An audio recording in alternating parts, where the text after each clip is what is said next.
Att måla på en bil, det är väl idiotiskt, va? Eller hur? Konstverk är konstverk, bilar är bilar. Nej då.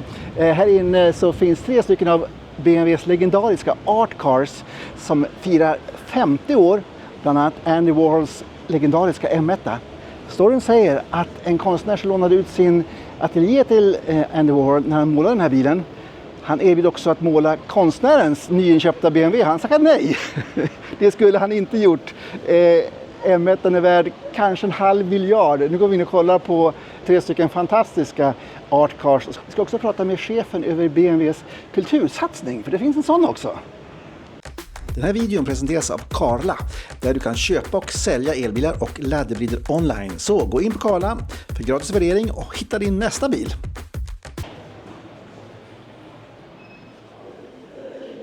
It's very nice to see you, and you are the head of the BMW Culture Engagement. Do a modern car company need to have that, and what are you doing?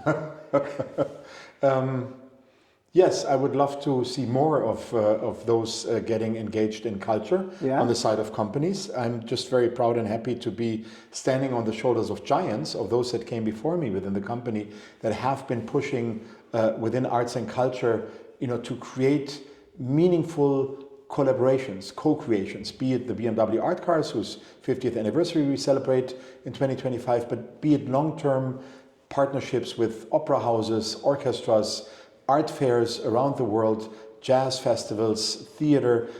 We do, there's hundreds of initiatives worldwide that we love to be part of, and I think it sets us apart from the competition, and it is because we look at the BMW Group and its brands as something that is really cultured, and that speaks to those that are experiencing what it is that we have to offer, making certain platforms possible for as many people as possible.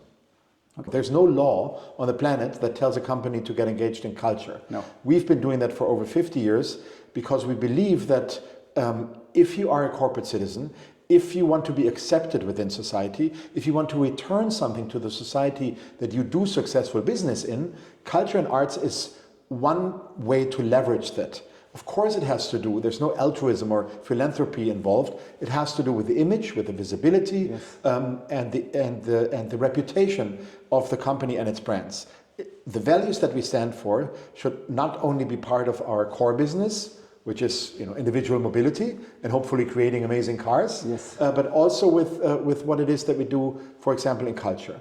So how did the Art Cars start? And it wasn't because PR and marketing people put their heads together thinking, how can we introduce the brand to the art world? But it was more born out of a passion at the racetrack of Le Mans of 2 gentlemen, Hervé Poulain on the one hand, young race driver back then, still alive and kicking, and was also into the arts, asking our motorsports director and founder, Johanna, also still around, living at LIchtensteins, to race a car painted 3.0 CSL, painted by Alexander Calder, to race it in our fleet at Le Mans for the 24 hours in 1975. And Hervé Poulain was crazy enough to approach Jochen Nerpasch, and thankfully Jochen Nerpasch was crazy enough to say yes.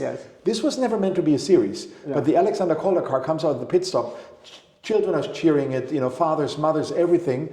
It comes in it was retired, sorry, 1975. Didn't really make it. The Lichtenstein after, the Stella after, the Warhol after. The Warhol is still the best car to perform within the Art Car series at Le Mans. But then the idea was born to maybe make a series of it. And I'm just very proud to contribute of artist fascination with mobility. I mean, ever since the invention of the automobile, artists are fascinated and critical, and rightly so, of acceleration, everything. Even more visual. That's exactly it. It's the visual experience of a car and a car racing and competing, the endurance of it and the beauty. Yeah. And this was before you had all these stickers on the cars. Well, the stickers are part of it, we're also, we see the cars over there. But now, of course, you have many sponsors, and we're very careful of also talking to the art car artists about that. Like with Julie Merito, who created the 20th BMW Art Car, we were like, okay, there's the sponsor stickers. Do you have a problem with that? Because, of course, it interferes with the overall layout sometimes. So we make very sure that they know very early in the process there will be stickers from sponsors. There will be this starting number and Le Mans on it, but they're fine with it because they're also eager to partake in the series because they want to make the art matter, many of these artists, outside of the confines of the museum or gallery wall. Yes, and this is a piece of art that you can actually use. I think it was Marcel Duchamp, you know, the founder or the inventor of the ready-made signing mass-produced objects, who already in 1913 wrote that as a reciprocal ready-made you could use a Rembrandt as an ironing board. Yeah, okay. You know, using the Rembrandt as an ironing board. That was, of course, I guess, you know. So there is an idea of putting art to use, but the great thing about art is that it shouldn't be put to use, but when it comes to technology, design, motorsports, racing, and arts, you know, the art cars are a perfect blend, bringing those two worlds together. Yes. 20 art cars in 50 years, I think that also speaks of the greatness of the series, because we don't churn out a BMW art car every year. No. If I am responsible now to continue what Jochen Nerpasch and Hervé Poulain so greatly started with, Calder, then Stella, then Lichtenstein, then Warhol, you know, it's also great if sometimes there's like 7-8 years between art cars. Yeah. You know, between Olafur Eliasson's car and Jenny Holzer's that came in 1999 was 8 years before the H2R car by Olafur. So I think that's also a sign of that we're serious in developing this series into the future. So how do you pick a new artist? I'm not picking them at all.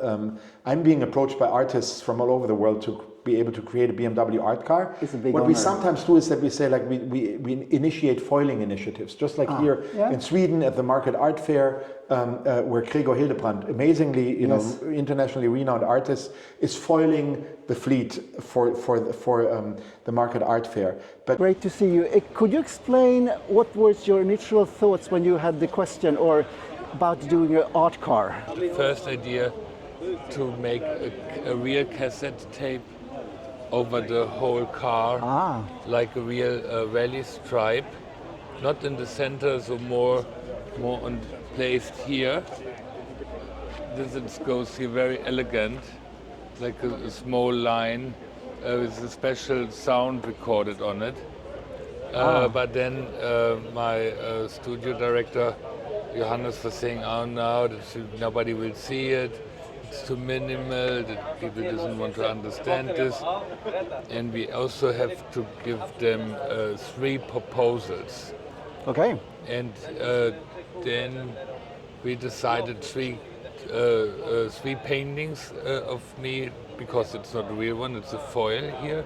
You can still see here, it's very pixelated. Yes. But when you come closer, these are the lines from a VHS tape. I think here you see the corners from the VHS stripe, so that's blow out up. No? Yes. And they're choosing this one. This was not. I'm happy for this, but it's how it comes. There's also a lot of accident, or let's say a goodwill. By the thing when the pieces will be realizing. Also with these pixels, this was not the idea. So I was very surprised when I saw them from closer, but I think that's really good. It is. Because so it becomes also something authentic. So what do you think about the idea of making cars into art? I think it's a great chance to do this in this way, and also for to have this long tradition already. Yes. So how does it feel to see the cars running around the streets with your art on it? This is great for me, especially by this nice weather, Yes. especially in such a nice city like Stockholm. It is. Berätta lite mer om det här, varför du brinner så mycket för det här. Ja, men jag personligen brinner mycket för det här, för att jag har jobbat inom BMW i strax 20 år och har varit med centralt i München och jobbat med olika konstprojekt sedan tidigare. Och nu när jag är VD här i Sverige så har jag fått möjlighet att jobba tillsammans med Market Art Fair. Och det här har vi gjort de senaste 3 åren. Vi har haft ett fantastiskt samarbete. Och det som är det största i samarbetet, tycker jag, är att vi har möjlighet varje år att välja en konstnär som då får smycka våra shuttle-bilar. Just det. Och det gör ju att vi faktiskt kan ta konsten ut på vägarna här i Stockholm och visa upp konst tillsammans med våra fantastiska produkter på ett väldigt fint sätt. Hur många finns det? Är det 7 shuttle eller? Det är 7 shuttle-bilar, va? Och vad är mottagandet då? Mottagandet har ju, tar vi förra året så blev det ju ett fantastiskt mottagande. För första året är det ju alltid sån här, folk ska vänja sig. Förra året blev det ju väldigt, väldigt stort. Och i år så får vi höra att det är väldigt roligt att vi har valt lite annorlunda stil. Så folk börjar nu, och det är för mig ett bevis för att då har man börjat verkligen lägga märke till vad vi gör. Förra året var det lite mjukare pasteller, färgglatt. I år är det lite mer, lite monokronare, lite starkare uttryck. Lite tuffare? Lite tuffare. Lite mer tekniskt också kanske? Ja, det är det. Och det är en teknisk bakgrund. Exakt. Konstnären där inne, Greger, kommer ju berätta. Men det här är ju, han använder ju faktiskt kassetter. Så att det här är ju liksom väldigt tekniskt i utförandet. Och det passar ju väldigt, väldigt bra med vårt varumärke. Ja, absolut. Så kul. Kul kombo. Kommer man kunna köpa sån här till sin egen BMW om man vill foliera den? Den frågan har vi faktiskt inte fått förut. Va? Ja, jättekul fråga. Det får vi ju prata med konstnären om, säger jag. Upphovsrätten där ja. Ja, men exakt. Jag trodde det är många som skulle åka runt så här för den ser väldigt cool ut. Ja, men den är supertuff. Och tänk att få köpa en Andy Warhol BMW ny. Exakt, som man sen kan sitta på här inne. Ja, Exakt. Det vore en sak att foliera, så bra business. Skojig alltså för er. Väldigt, för oss var det ju, vi är ju väldigt precisa med de konstnärerna vi väljer och vi har en jury bakom som tillsammans med oss då väljer ut de konstnärerna. Och det är en process som blir större och större. Och det är faktiskt så att det är gallerierna som ansöker om det. Som är med här på Market Art Fair. Och från början så kanske vi fick ett par förslag. Nu är det liksom, men det är en bibba vi får. Och vad är det som gör att man vinner då? Vad är det som kriterierna för att kunna få, om jag ska nästa år om jag ska få göra det? Ja, men om du ska, det vi tittar på är originalitet. Vi tittar på hur ser det ut på bilen sen. För många skickar in konstverk och så ska vi försöka se hur ser det här ut på bilen sen. Sen tittar vi även på vad har vi gjort tidigare, hur kan det här liksom utvecklas. Sen tycker vi om bra konst. Så att det sitter ju även Sara som är vd för Market Art som kan konst sitter ju med. Och så sitter Thomas Girst, vår egen konstexpert, sitter med. Så det sitter ju folk med i juryn. Personer som är duktiga på det här. Så vi tittar ju även på konstnärligt värde. Ja, det är klart du måste göra det. Ja. Här kommer den till också. Här kommer den till. Rullandes. Ja, men du ser. När vi pratar om dem. Ja. Vilken effekt. Absolut. Elegant. Exakt. Vad ger sig bilföretag in i konsten? För oss är det ligger ju lite grann i vårt DNA. Ja. Vi har ju hållit på med det här. Alltså vårt engagemang i konst har ju varit stort. Och vi firar ju 50 år med Art Cars i år. Och det är väl ett bevis för att vi har en viss långsiktighet i det vi håller på med. Ja. Och tycker genuint att det är intressant. Men sen är det ju så. Det är ett sätt för oss att nå en publik som kanske inte kommer in i bilhallar idag. Och engagera oss och bli inspirerade av en annan grupp. För det är mycket, det är ju design vi håller på med också. Sen är det jättekul för att vara medarbetare. Det finns också mjuka värden i det. Och så självklart så ser vi och vet vi att våra kunder är intresserade av det. Så det är ju på något sätt det vi försöker binda ihop i det här engagemanget. Bra. Är det något annat du vill säga? Nej. Jag kan prata massor. Ja, det förstår jag. Det var väldigt trevligt att prata med dig. Samma. Tack så mycket. Tack så mycket. But what is great about the Andy Warhol car in 1979, coming after Calder, coming after Stella, Stella, by the way, who said that this is, one of the greatest things that Warhol ever did, kind of, teasing Warhol there, is that Warhol, of course, called his studio factory. He wanted to get rid of his hands, he wanted to be a machine, that's what he said. He invented the silk screen process. He didn't sign most of his canvas because he didn't want the signature there, as he wanted to be something else than just a human being. So the great thing is when Andy Warhol is confronted with an industrial design object, he's painting it within 28 minutes with his own hands. So he's doing this dancing choreography around the car. We have it all on tape.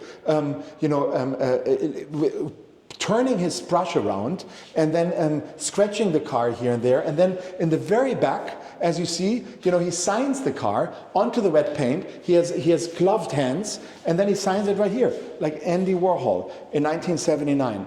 And that is what I think is great. He loved the car. He said the car turned out better than his art. But I think it's a perfect fit, because what Andy Warhol really tried to achieve is show movement while the car is standing still. And I think he achieved that, because once the car is racing in Le Mans, and it's still the car to beat of all the BMW Art Cars, because it came in 6th in Le Mans in 1979, is that when you see it race, the colors actually blend while the car is racing by.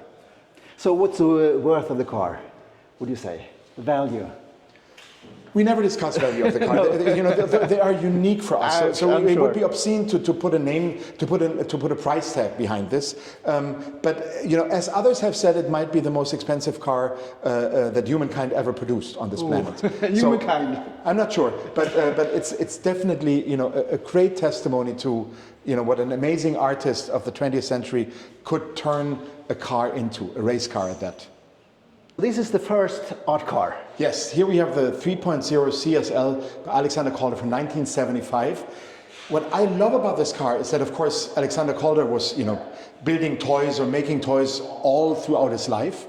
And he also is, of course, known for his mobiles, which are sculptures that are moving. So obviously he was interested in movement, in sculpture, and he created the first BMW art car with primary colors. So you have the blue here, you have the red here, and you have the yellow here. And what I love, of course, about the primary colors is that all other colors come from these primary colors. So I feel this is, exactly deserving of being the first BMW art car, because all other art cars came out of this one. And it's also, you now see the beautiful design of the 3.0 CSL. What is interesting is when artists tackle the BMW art car, is that the canvas that they paint on is an actual car. And of course our conception of the car will change in time. We look at this and we think, oh wow, this is a great race car from the 70s, already 50 years old. But like in another 100 years, it will probably look very, very different. The way that we look at horse carriages today. Yeah. So what I love about the idea of the BMW art cars is that the whole thing of a canvas that is embedded and is an actual design object, an industrial design object, will change in time. And I think that will only benefit the BMW Art Car series as a whole. So this is the BMW 320 from 1977, and it's of course Roy Lichtenstein. You could see that from far, far away that this is of course, the epitome of what this great pop artist Roy Lichtenstein is all about. His Ben-Day dots, which basically are enlarged cartoon dots, by delving into the pop art of his time. And what I also think is great about this car is that Roy Lichtenstein wanted to show what the car is seeing when it's racing. So he said, if you look right here, there's like pieces of a street that he wanted to basically have his paint guide the car while it's racing and performing in Le Mans, actually coming in 9th in Le Mans in 1977. So the great thing about this car is also that he pays tribute to the 24-hour race of Le Mans, because you see on one side there's a setting sun, and on the other side there's a rising sun. And this car actually had its premiere in 1977 at the Centre Pompidou, which opened that very year, and that's why we feel there is a connection, a French connection to the BMW Art Car series, not only with Hervé Poulain as one of the godfathers of the Art Car series, but also with the Centre Pompidou, where in 2010 we also had the world premiere of Jeff Koons' car, and in 2024 also the world premiere of the car of Julie Miretu, Art Car number 20, which concludes our Art Car series up until its 50th birthday. Great. So one last question. Do you have a dream car, a dream painter, some art car that you would, this is what I want to do? So when it comes to a dream project in regard to the art cars, I think that we are actually fulfilling our dreams with this series. Yes. Like there's no artist that comes to mind that I would say, oh, we need to work with this artist or we need to work with that artist. I think we're really pretty good at working with the greatest artists of our time to make their dreams come true, to make their vision come true, working with our engineers, our mechanics, our race drivers, our designers. So there's many ways in which the art car can go. I think we're going more into digital. I think we're going more into making these meta for society. Mm-hmm. But that is, for the artists to decide and not for us. For us, it is about making their visions come true, and I think we're doing a good job at that. Yeah, and it's sort of a time capsule, these cars, also for the cars and the art.